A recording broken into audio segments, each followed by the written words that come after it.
off. Oh my god. Good my now, goodness. revolutionaries, and welcome to the Rise Up Morning Show. Hi. How you guys doing? I hope you don't have Hi. pneumonia. Hi. Saved Will from taking his clothes off, or maybe I rugged the audience. It's not clear, but that's how it is, or depending on how you feel about it. Today's show is going to be a quick one for our friends on Facebook, Twitter, LinkedIn, and YouTube. I'm so sorry about it. I'm not feeling very well, and I route all of our sound and audio. So the guys have been really gracious to say we can do a quick one. So I'll shut up. I'll stop yapping. I'll let you know if you're seeing us for the first time. Jump in the Discord. But that's all I got. That's the only commercial. It's on the screen. How you guys doing? Oh, Better than you. Doing better than you, yeah. About to say. It seems like a low blow, but I will allow it. That was pretty funny. Well, Evan, I realized that today is a funnier day to do this, although a meaner day to do this, and you know what's coming. What's about to happen? Kick a man while he's gonna kick a man while he's down, Alex. I'm gonna kick you while you're down when you can't fight back as effectively. So for anyone curious, Evan decided that he was gonna pick a beef with me last week before the ban went into place, and he decided to race me to 100K, and he even posted a video talking about how he was going to destroy me, and then I annihilated you. And annihilate you. What are the final numbers? The final numbers the are only that number I that won. All matters. right, that I won. Is That's all that that matters. Yeah. Alex won. Alex beat me to 100,000. I will say, when TikTok went dark, I think Alex, you were at like 99.8. I was at 99.9 when they turned the lights off on me, and I was like, dude, if this never comes back, there are no words to express. No words to express how upset I am. And I will tell you, I made up some significant ground. I'll have to check the screenshots. I was over 99, but I think I might have been at 99.2 when we cut off. And I was thinking to myself, oh, surely, we'll be back on track to hit 100. And then my guy over here is like an FM radio dial. You're sitting at like 102.5 or 104.1 that's or satisfying. something like that. 104 point something. Yeah. And I'm in the healthy 101s. I can't complain. Mm-mm. But you won. Not at all. Fair and square. Well, it's funny. You guys are battling back and forth for 100K. And I was just out here trying to find the best pagan ritual costume I can find combination on Amazon, because I will every now and again, for shits and gigs, do a lunar moon Bitcoin trading update, but I will be dressed as a pagan ridiculous moon shaman. And I was like, there's only one day. I got out of my bet.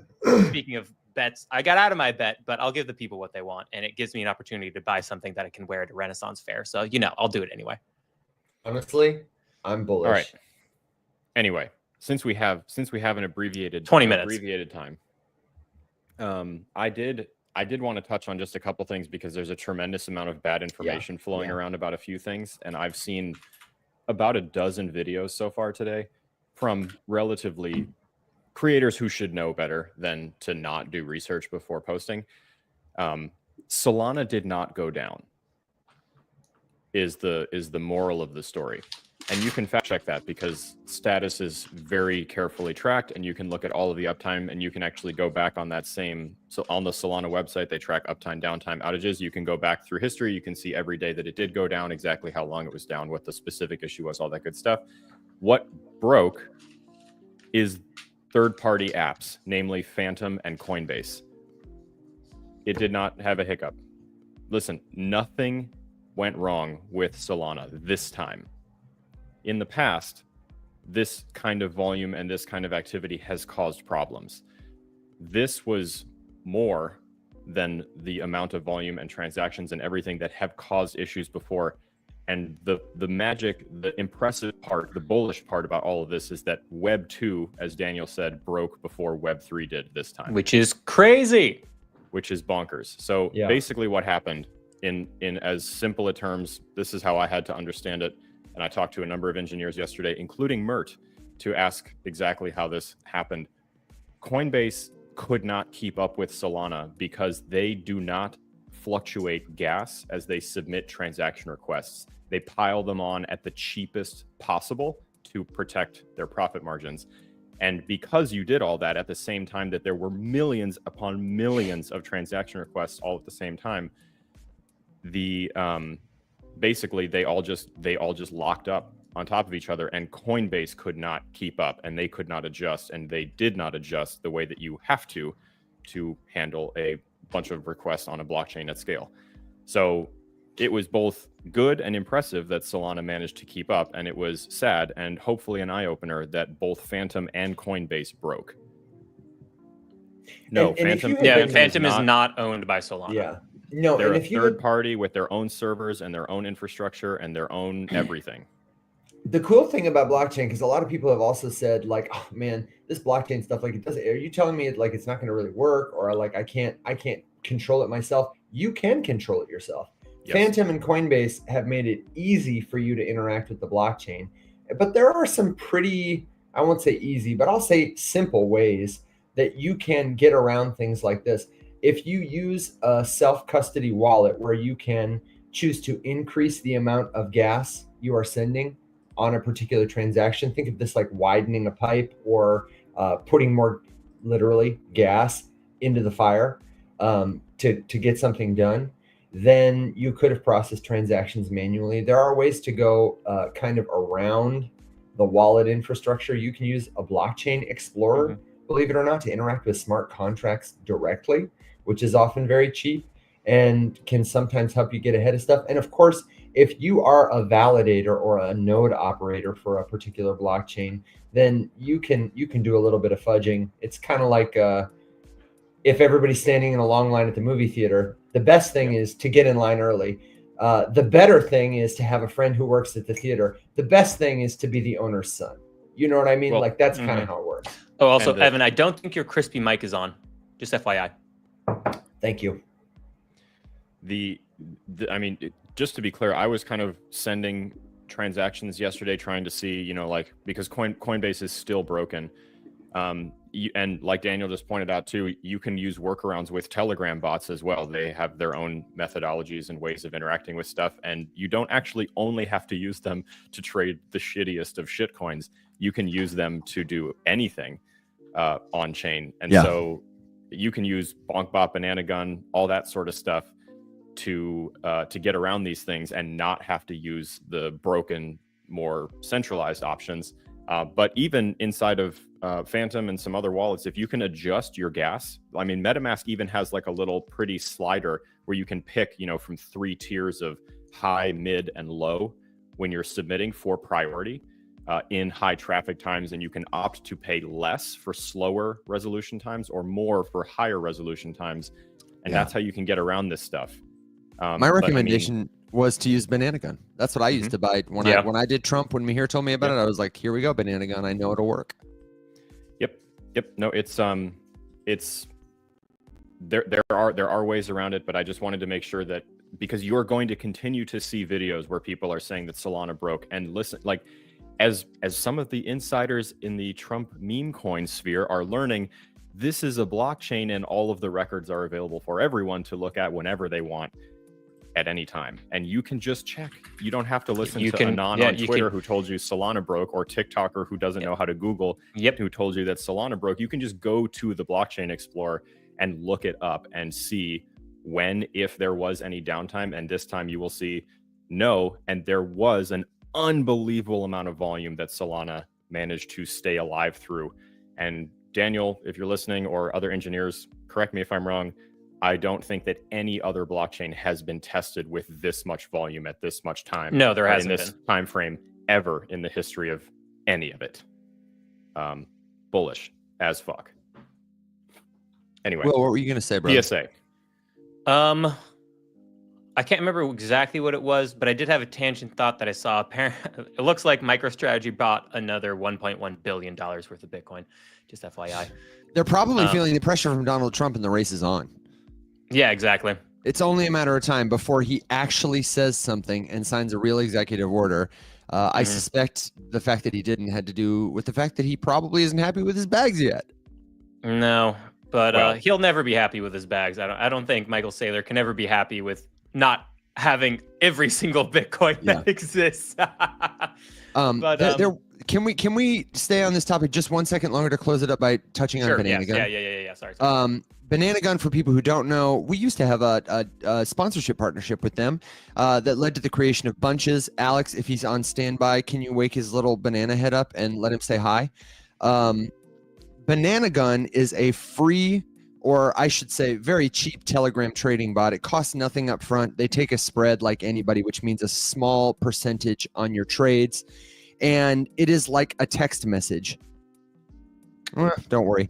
But it is your super easy to use trading bot friend. You copy a contract address, you paste it in the interface. You can do copy trading if there's a wallet that you think is very effective. You can set limit orders. You can fund it with some Solana. You can fund it with some ETH. You can go and have fun in the meme coin casino. And because you're using a very fast wallet, you'll get in and out ahead of everybody else kind of thing. It's a very competitive. The equivalent Alex has used in the past is to say it's like your helmet in the meme coin casino because everybody's trying to hit you with a baseball bat. And you have so much like tweakability with the settings in those things. You can manually adjust everything. Yep. So you can bump up your gas to like an unbelievable amount. I'm going to toss on screen here the answer that Mert gave me when I asked for clarification about kind of the overall picture of what went down over the last few days. Can I just tell the people on TikTok that we'll put it in the Discord because the text is going to be so small for the screen share. Yeah, that's totally fine. It was, shout out to Mert because it was a really helpful explanation and he didn't have to do that. He gets a million messages a day. And also, guys, if you don't know who Mert is, because yesterday they were like, hey, we were chatting with Mert. And I was like, who? And they were like, Will, like the lead developer at Solana. And I was like, oh. Well, he's a Helios. Helios. Will, if that clip gets to him, he's gonna refuse to. He's gonna refuse to come on our show. It is such a meme for Mert to get helium DMs. He is the CEO of Helios Labs, and he is also a previous Coinbase employee. So he has lots of insights into how Coinbase is built, and he's not shy about sharing. And he is also a core Solana contributor. So basically yesterday I just asked hey, I'm not an engineer. This is kind of what I'm seeing. Can someone smarter than me please help me? And he wrote this. So I'll just quickly go through it. Basically, the summary is that when people say Solana, oftentimes they just refer to the whole ecosystem, which is a mix of a bunch of stuff on top of the chain as well as the blockchain itself. So a lot of things get lost in the sauce that way. Basically, there was insane demand, and Jito had degraded performance. A bunch of bots that are generally used to take advantage of high demand and arbitrage, because with Coinbase's settlement times, there were massive arbitrage opportunities that people were trying to take advantage of by spamming Coinbase, just because there was a delay. This pushed fees up. And because none of these other things are designed to scale with fees increasing, they just kind of break. Then a bunch of those third-party layers, the layer 3s in this scenario, things built as applications on these blockchains, just started to fail. And then there were some insufficiencies with something called the Agave client, which I'm not familiar with, but I have a tab open to learn about today. So something was inefficient there, which put a pin in that, and I'll tell you guys about it tomorrow. And then, of course, final bullet point, Coinbase has issues unrelated to all of the other stuff. These are Coinbase-specific problems. And actually, as I was scrolling around on Twitter yesterday, one of the Coinbase protocol engineers confirmed that this is actually what is happening, and took the blame for it. So good on him, for sure. You know what I would love to see is if you put this in the Discord and everybody joins the Discord server, it's totally free, educates themselves on the finer details of this. I would love to see, as I'm scrolling around the internet later today, all of our friends from the audience just informing the misinformed, as much as, TikTok and Twitter comments allow you to do it, because my God, it is so helpful when somebody presents misinformation for an audience of thousands of people very confidently, very wrongly. When somebody in the comments can just say, just so you know, what actually happened was, no need to be rude, tell them they're wrong, whatever, but let's all be teachers. Yep, that's happened to me. And it's been great. It's been like, hey, we'll actually like this and that. And I was like, oh, and then take a quick look and I go, oh, and then, it's really nice, actually. That's what rising up is, I mean, really nice. You can tell too a lot about the quality of an educator depending on how they handle that scenario. There's a guy on this app, Eric, teaches personal finance. The way that he and I first interacted was he posted something about capital gains tax. I pointed out a problem. He immediately thanked me, took the video down, refilmed it, reposted it, and that was it. The whole thing was over in 10 minutes. Like, perfect. Get an opportunity to learn something new. The only other thing that I'll say too is one other tiny piece of information that I have seen for some reason get floating around. Just for the record, there is absolutely no evidence to show that the Trump meme coins, including the Melania one, were created by the same team that did Hawk Tuah. Yeah, no, they were not. I've seen that rumor flowing around on some massive news, like reporting TikTok channels. There is zero evidence to suggest that that is the case. Zero. Yeah, interesting. I hadn't heard that at all yet. Yeah, I hadn't heard it either. And then on TikTok this morning, as I was scrolling, some of the bigger like news reporters who were mentioning the fact that this meme thing happened, who are not, crypto people, were saying that it was the same team that did Hawk Tuah. And I've been trying to answer with comments, but like, just for the record, that didn't happen. That's not a thing. I'm going to let Daniel up because I have a feeling he's going to correct something. Maybe we shared some misinformation. And Daniel, welcome to the show. What's going on, brother? Oh, you're far away again. I think whatever happened yesterday happened again today. Give it to me one more time. Nope. Still quiet. So quiet. While Daniel's tweaking it, let me correct just one or address one quick question. Somebody asked, are Telegram bots safe? I'm sure Daniel can give us some perspective on that too, but there are risks associated with them as there are with any kind of wallet. One of the most prominent is that the way Telegram bots for the most part work is such that whoever developed the app and Telegram themselves will have a copy of your private key. There is a little bit of trust required. Or a lot bit of trust. Many crypto people don't like that because, as you know, not your keys, not your crypto. You wouldn't want them to take it away from you. So, be careful about that. Sorry, Will. The soundboard. It's just good. I know. Really quick, there was. Oh, go ahead. Oh, there's a lot of good questions. Yeah. There was a great question about what the World Liberty Financial team is holding / buying. Yeah, and I wanted to address World Liberty Finance too. So I'm glad. Well, why don't you do that while I pull up the list? Just quickly, I wanted to say, people who are concerned about the World Liberty Finance pre-sale, there's a piece of misinformation going. Today is brought to you by the Misinformation Department at the Rise Up Morning Show. Our fact checkers have been working overtime, and we want to thank them because they've got pneumonia too. They've been working so hard. World Liberty Finance has a term in its T's and C's that says these tokens are non-transferable. You should expect they will never be available. You can never sell them. And people are concerned about this, rightfully so, on Twitter. But did you know it's actually very common in the world of not just crypto, but venture investing writ large? This is something I've not learned from personal experience because I'm not swinging a big fat wallet investing early in a bunch of stuff, but have learned because other people are generous with their knowledge, that it is common when you get a deal from somebody, whether you're an employee working at a startup company, you are an early stage seed or venture capital investor, that you will get terms and conditions for how the tokens or shares you will be given can be sold, if they ever can be sold. And it is very common for DeFi protocols as well as blockchain protocols. This happened for Sol, this happened for AVAX, happened for Axie Infinity, to say, you are getting tokens that will be governance tokens. They will be used for these things. You'll never be able to sell them. They may never have liquid value. Don't buy them if you are expecting to buy them to make money on them, to sell them, whatever.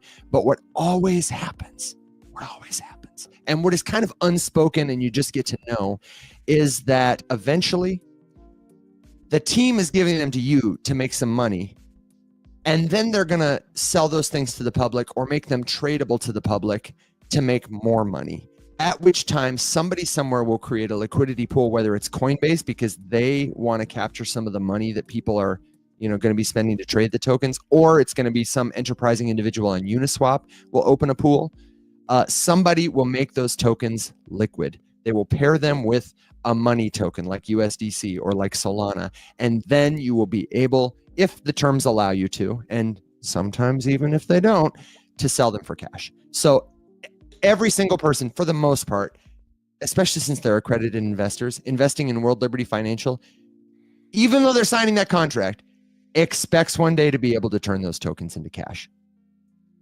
Hope that's helpful. Well said. I have the World Liberty Financial's wallet up. Okay. Oh, shoot. So let's do both then, because there are, of course, the full contents, and then there's the fat chunk that they bought yesterday or the day before. So the most recent addition, which is significant, $47 million worth of Ethereum, $47 million worth of wrapped Bitcoin, $4.7 million worth of Aave, $4.7 million worth of Chainlink, this is the weird one, $4.7 million worth of Tron. Yeah, that was odd. And $4.7 million worth of ENA. Yeah, the Athena surprised me. That's the Tron. I can figure out the Athena. Tron. I feel like the more Athena than the makes Tron. more sense than Tron. It makes more sense than Tron. Tell me why, Will. Where's my sound? Well, it's just that like Athena is actually useful, and Tron's just like the piggy bank for Justin Sun. However, Justin Sun's also a big billionaire, and Trump's a billionaire, so they have like billionaire. I don't know. Whatever billionaires do together. I think the Aave and the ENA are there because those function as governance tokens. And though World Liberty Financial is not a direct competitor to Aave or Athena, it's clear that this wallet has big plans for the Ethereum network, where Aave and ENA both have influence in the DeFi space, and they have a lot of what is the other one they have? Isn't it like a liquid staked ETH or Lido or something like that? Will, if you're looking at the full wallet, they have a little bit of Ondo, but that's it. I mean, here's the list: Ethereum, USDC, wrapped Bitcoin, staked Ethereum, USDT, Aave, Link, Athena, Tron, wrapped Ethereum, Ondo. And then I think a bunch of other stuff that may have just been thrown at their wallet to be like, see, World Liberty Financial has this blah, blah, blah, blah, blah coin. So the Aave, the ENA, and the stake derivatives for ETH, as well as the mountain of ETH, suggests to me that this wallet wants to bully out other competitors who are validating and staking and securing the Ethereum network. Aave functions as a governance token, and the stake that they have makes them a significant voter in that community. Like, they will have a lot of influence in the future of what Aave does if they hold this many tokens. And same thing for the Athena. Yeah, as of right now, though, Aave is only at $7 million worth of Aave, which isn't a lot, but that could change over time. Yeah. But I would be curious to see in a list of Aave holders where that positions them, especially in the context of like how active are those holders in governance, because you can participate directly, or you can like delegate your stake to other people. And the Aave community is the most active and maybe boisterous DeFi community anywhere on the internet. I think they're trying to become influential in it, and it's like a mafia play. Honestly, truly, it's like a mafia play. I'll tell you right now where that ranks in the holders. So for anyone curious, this is exactly how you'd figure that out. And this is why I always say that reading a blockchain explorer is the most useful skill you can learn. So I'll back up. Oh, sorry. Go ahead. No, sorry. Finish. To do this, all you need to do. So here I've just got CoinGecko's page on Aave pulled up, and over here on the info side, there's a whole bunch of information underneath. Market cap, fully diluted valuation, volume, all that sort of stuff. And then down here is an info section where there are all the relevant links. And right here is a link to Etherscan. Beautiful. Which will take you to the Aave tokens page on the Ethereum blockchain explorer. You can come down right here, and there's a number of tabs that can open different sections. Tab number 2 is the holders section. And you can look right here and see what the breakdown is of all of the wallets that hold Aave. Here are the top 1,000 wallets from a total of 177,308. You can also look at this as a pie chart if you would prefer to look at it that way with the list here. So you can see the top wallet is the Aave staking supply, which is 17.3%. Underneath that, you've got a wallet from the Binance Exchange, 7.8%. Underneath there, you've got the Aave V3 wallet. Underneath that, you've got a bunch of other smart contract governed wallets. This little icon right here. This indicates that the wallet is governed by a contract, and you can actually go in and read those. Not a skill that I have in particular, but it's there if you do have that ability. You can go down. There's a ton. Here we go. There's the Robinhood. There's OKX. There's Kraken. There's Binance. Binance has shitloads of wallets, so they're kind of peppered in all throughout there. But then over here is the percentage of that breakdown and how many tokens it is that they hold. So I don't actually know how many tokens equals $4.7 million right now at current price of 3. But you know what you can do, Alex, is at the top of this list above the pie chart, you can search. Well, actually, never mind. I thought that was for the drop down. I thought you could search within this holders list. Go ahead, Will. They currently have 19,399 Aave. Brilliant. Thank you. Which puts them, would you say 319,000? 19,399. Oh, 19,000. 19. Yeah, so they're down the list. They're so they are a prominent Yeah, player. $7 million isn't a lot. They are in the top that's 100. them. World Liberty Multisig. Yep, there you go. Right there, number 90. So they're the 94th biggest wallet. There is a smart contract on that wallet, which you can see right there. And that is 0.12% of the total supply. And that is why you learn how to read Blockchain Explorer. And that was easy. Even I can do that. Wow. Even I can do that. Yeah, even I can do that. Don't be I'm just saying I am not an engineer. I do not know how to read code, and I was able to get that information with just a few clicks. Yeah. For anyone curious, I will turn that into a video, and I'll post that one today. Yeah, that's a good one. Quick, I just want to. Yeah, you were going to say something. Yeah, we've been rugging you, Will. Yeah, it's okay. Let me keep rugging you to tell you how I've been rugging talking. No, the tables have turned tables. I don't like this. But yeah, before Evan has to go to the hospital before he dies of the black lung, I just wanted to quickly give a market update for the week. So this entire week is Davos. It's the World Economic Forum, just FYI, everybody. So all the world leaders are all meeting together in that black hole of a place that they meet, whatever it is. It's like, where is it? It's in Switzerland. Where is it? No, it's whatever, right? Doesn't matter. Davos World Economic Forum, all the world leaders are coming together and discussing their plans for the year. If you want to think of it as an Illuminati meeting, you can think of it that way, because it kind of is. All the billionaires, or at least a lot of them, all the world leaders are all discussing their plans for the year. So that's going on throughout the entire week. So there might be some interesting news coming out of that. One little thing that came out yesterday was the Circle CEO actually announced this morning, not yesterday, this morning, that he's hearing that Trump will soon, so put air quotes around this, but soon get rid of SAB 121, which I'm pretty sure has to go through Congress again. But it will be the allowance of banks to actually hold crypto themselves, amongst a few other things.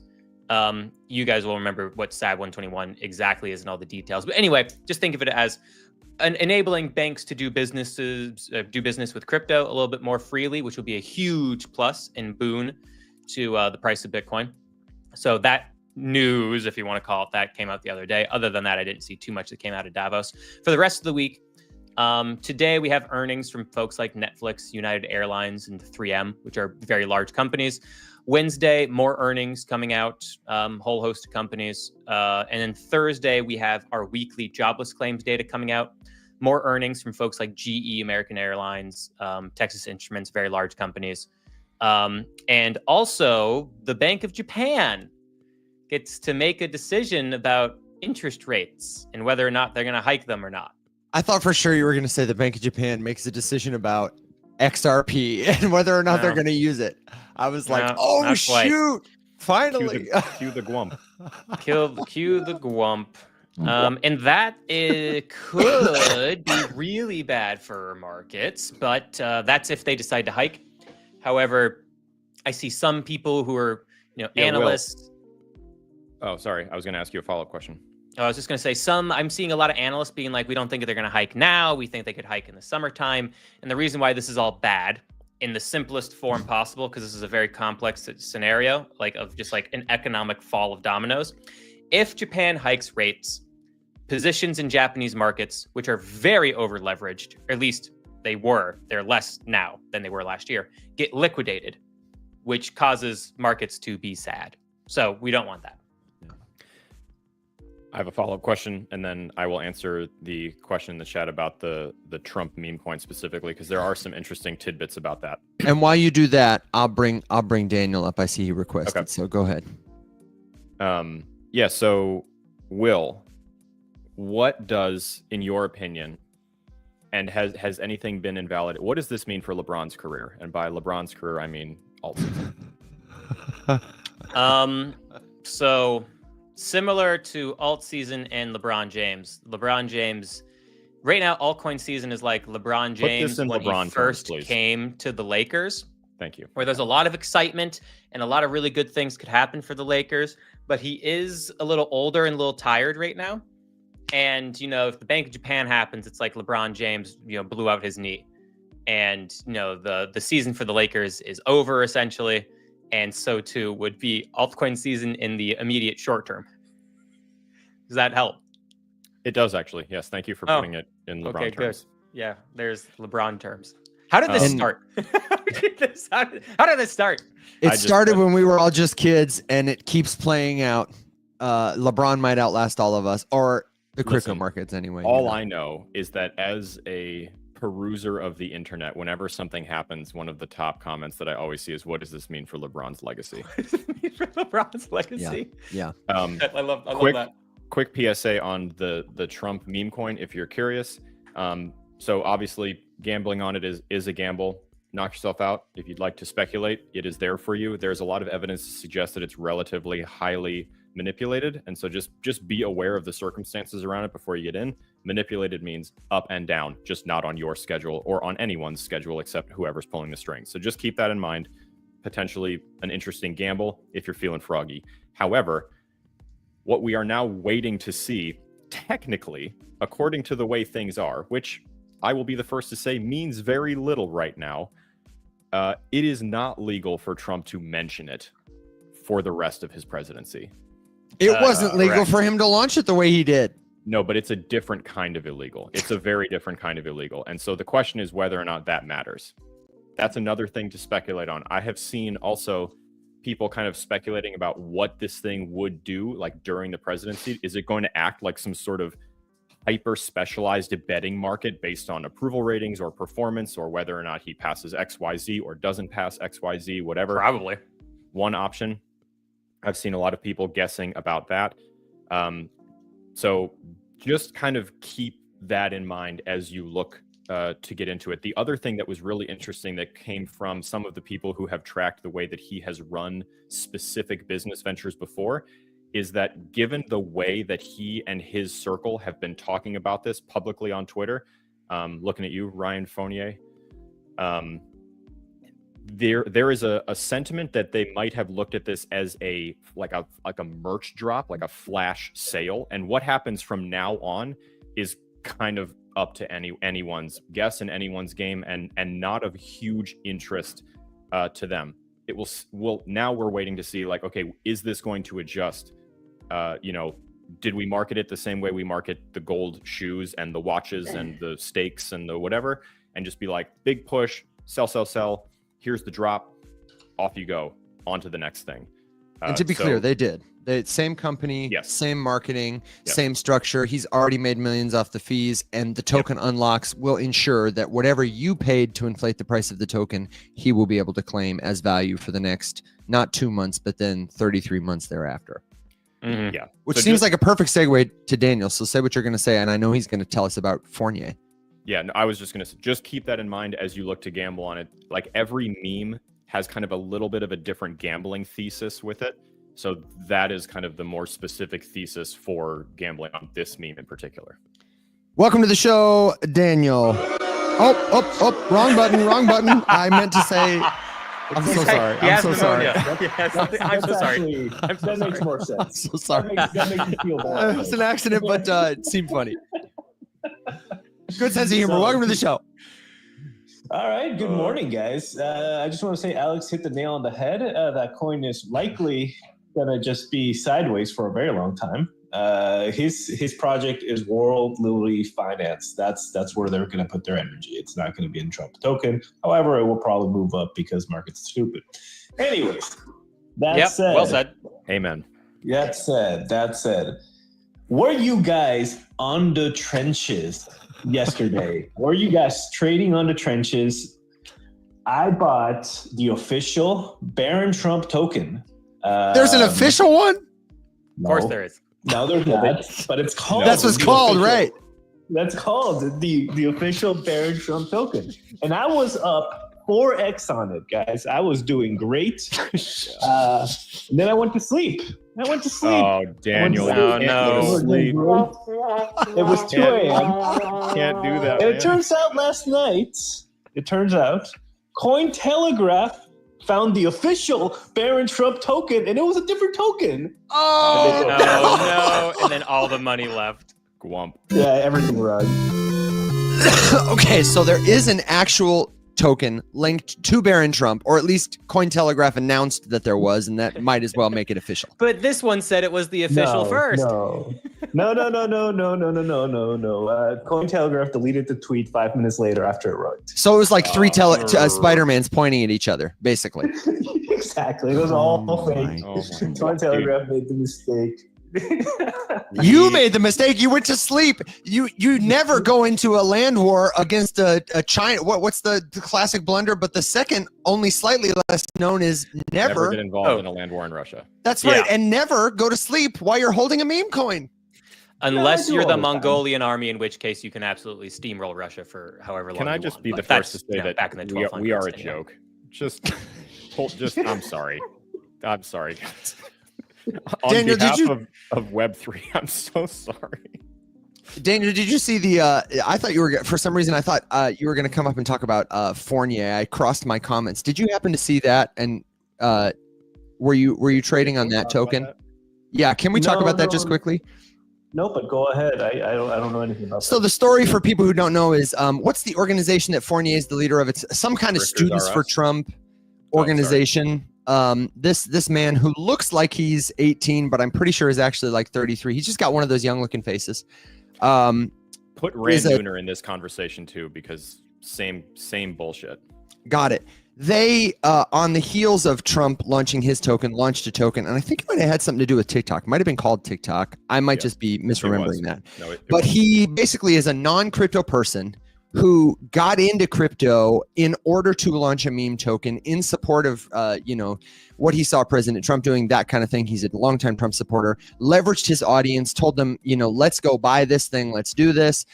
And then the chart, as meme charts do, after going up, started to go down. And then there was this huge red candle and everyone started yelling at him on Twitter. And he was like, why are you guys mad at me? And they were like, dude, you rugged the project. And he said, the conversation literally went, I don't know what that means. And they said, you sold all of your tokens and you hold the most tokens. You tanked the price. And his response was, I saw the price going down, so I sold. Isn't that what anybody would do? No. It was the direct quote was a little worse than that. Oh my He God, said- then read it to me. Read it to me. You got it? He said word for word, I sold because the price was going down steadily. I don't know anyone who wouldn't do that. Who wouldn't do that? That's right. Yeah. Which has now Which- become a very heavily circulated copy pasta on crypto Twitter. I That don't know is anyone who wouldn't do that. that is perfect. But I'm But like the- at the same time, it's like such a human. It's such a human thing. Like, yeah, who wouldn't do that? Like, what? Why are you guys mad at me? Wait, what?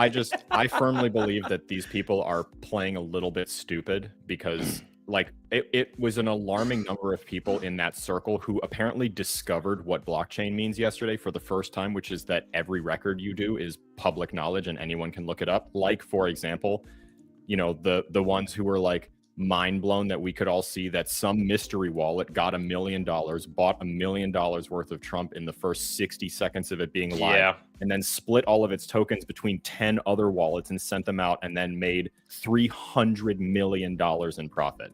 So like that, and that being so easy to track. But obviously whoever did it took at least one little step to think, oh, if I just move it to a different wallet, it's going to be lost in the ether forever and no one will be able to tell what I did. Meanwhile, everybody, oh, okay. Meanwhile, the pastor who screamed the prayer at the inauguration then posted a video on Twitter thanking everyone for giving him the Lorenzo token and pretending basically to have no idea what any of it was, but then immediately describing the liquidity pool for it in like the biggest accidental oopsie of like, I know exactly what I'm doing right now. Yeah. It was truly incredible. Okay, let's go around and get a couple of final thoughts. I want to say to everybody who's tuning in, like Asia over on Twitter, the folks in the comments who asked, what about XRP, or did you see Trump had a Nazi meme coin in his wallet? If you have a question that we didn't answer, we want to answer your question. We have to end the show a little earlier today so I can go to the doctor, but we're going to be back. Here's how we're going to answer your question. Monday through Thursday, 7 a.m. Central Standard Time, we are live for at least 90 minutes. Unless somebody is sick. And then we're live Wednesday night, 7 p.m. Central Standard Time. So join us tomorrow. We do altcoin research and expert guest interviews on those After Dark episodes. And tomorrow night, we're having Blake, our friend from Myosin, who's worked with a lot of different Web3 companies that you absolutely know, including Ripple. And will tell us a little about the inside job of Web3 marketing, how we can make it better, how they've done it, yada, yada, yada. So if we haven't answered your question, come show up on the show or join the Rise Up Discord. It's at the link on the screen, totally free. We've got lots of good stuff there, a global community. It's an awesome place to ask your question. It's where the show lives 24/7. All that's missing is you. So, my friends, let's go around and give one last final thought, question, suggestion, good joke, or word of wisdom. Daniel, you are our guest. So if you're at the ready, I will give it to you first. My friend, what's your final thought? And it's a rug pull. And now boo. Oh, no. There he is. There he is. Yeah, dude. Like, I got to press that button. The touch sensings are kind of hard. Anyways, my final thoughts is, guys, the markets are a little iffy right now. A lot of liquidity got pulled out in the last few days for some reason. Tell me why. Just be safe out there. Also, look at Bitcoin. It's going up. I don't know why. It is. Maybe we'll know why. My guess would people are seeing the MicroStrategy purchase, and also some people at Davos are all talking about what they talk about together with all their billions and billions and billions of dollars. And the writing's still on the wall that a strategic Bitcoin reserve in the United States is on the way. There's uncertainty in the market though, for sure, because it didn't happen on day one. The day one promise by Trump that was broken, along with Ross Ulbricht being his sentence being what's the term? Deferred? Commuted? Yeah. Commuted. But, so we'll see. But we still are pretty damn sure. If you look that Trump wrapped Bitcoin. So, he loves money grabs, so all the powerful do. So he's buying his Ethereum. He's buying his Bitcoin. He's gonna wait until he has the amount that he wants for both before being like, cool, strategic Bitcoin reserve. Let's do this. And then also, hey, Paul Atkins at the SEC, let's turn on staking for the Ethereum ETF. I have all the. So you're telling me there's a chance? There's a chance. So that's about all I'm looking for. I agree. That's all that's going to happen. And strategic reserve, and once Ethereum staking gets turned on, altcoin season's going to blow up. Jeez, no kidding. Al, what about you? Final thought? Yeah, just that I'm not holding my breath on any of this stuff. It's one day. We all know how campaign promises work, right? This is not the first time we've seen someone get elected after saying things on the campaign trail. It is a tale as old as time. Say the thing, get in office, do whatever the fuck you want. So just keep that in mind, temper expectations and, work with the information in the situation that we have. So, don't trade imagining that all of your capital gains taxes are going to get deleted this year.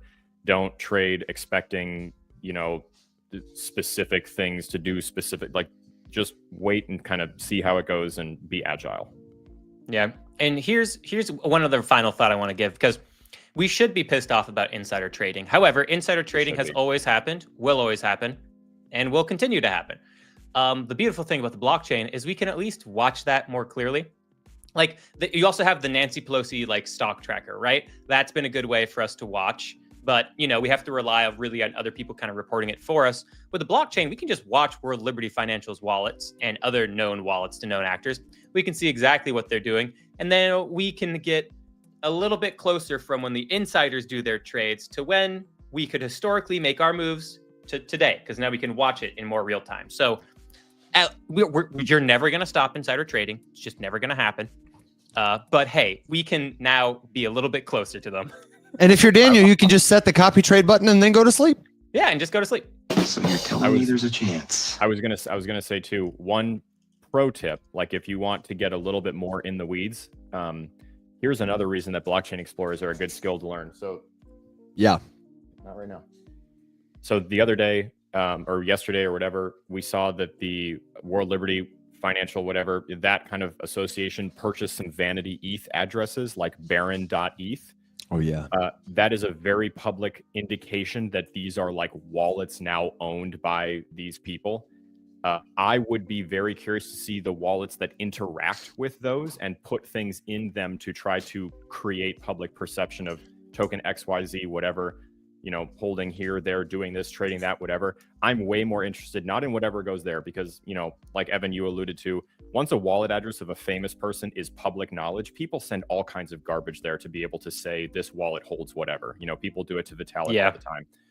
Look and see who is sending what to the Baron.eth type addresses, and then what those wallets are doing, because I would be very curious kind of just to see that circle of wallet to wallet interaction from people who have like a light idea of how this all works, but might try to cover tracks by doing things that they think are sneaky.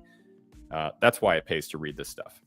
Yeah, and if you need a resource, Arkham Intelligence tracks known wallets, and you can also go find additional information about them on Etherscan and other blockchain explorers. We showed a little bit of them on the show yesterday, but we can post links to that in Discord. Funny, and I have Arkham on in a window right next to us, as I had World Liberty Financial. I was using Arkham. Really? Yeah. Actually, really quick then, can you click the screen share button? Because I would love to show people the difference between like the raw we were looking at the Blockchain Explorer earlier when we were looking at that Aave list. It was just, you know, kind of a list. It was a little nerdier. And Arkham, as its name makes it sound, has kind of this like Gotham City vibe to a total like dashboard. I like it. It aggregates some of the data into readable stuff. This is the World Liberty wallet. Their holding of assets. You can see some kind of pie charts down here, some of their transfers and interactions. And then they've got, you know, a dashboard you can customize, alerts that you can set if you want to follow particular wallets, and then different ways to just visualize the data. I know it's hard to see on the screen share, but that's, what is it, Will? It's intel.arkham? Intel.arkham, Arkham spelled ARKM. Oh, thank you. I spelled it wrong on my comment. ARKM. It's a great site, and this is free, but they do have a premium plan, right? I don't know. I haven't ever explored that.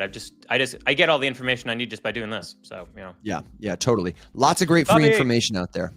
And that's the alpha for today. My bit of free information for you is one more time to say, join the Discord at the links on the screen if you want more free good information tools like Arkham, DeFi Llama, CoinGecko. We'll put you in touch with all of them over time, and we'll be back on the show tomorrow. These are our only profiles. Wherever you're watching the show, this is legitimate. Anybody who ever reaches out to you personally, first, unsolicited, who looks like me, Alex, Will, Daniel, the Rise Up Morning Show, or any of your other favorite creators is absolutely an impersonator trying to scam you. You just tell them, no. Tell them, get the heck out of here. Don't talk to them, block them, run from them. They are not your teachers. They're trying to scam you, okay? But they also cannot hurt you if you just ignore them. And if you join the Discord and you see a message that looks like it came from me, it didn't. It's not me. I'm not checking on you. Alex is not checking on you. We are going to welcome you in public. I care about you, but I also have to care about 80,000 other people. So and internet safety, and we will only talk to you in public where everyone else can see it, never in private. That's exactly right. So everybody, keep each other safe.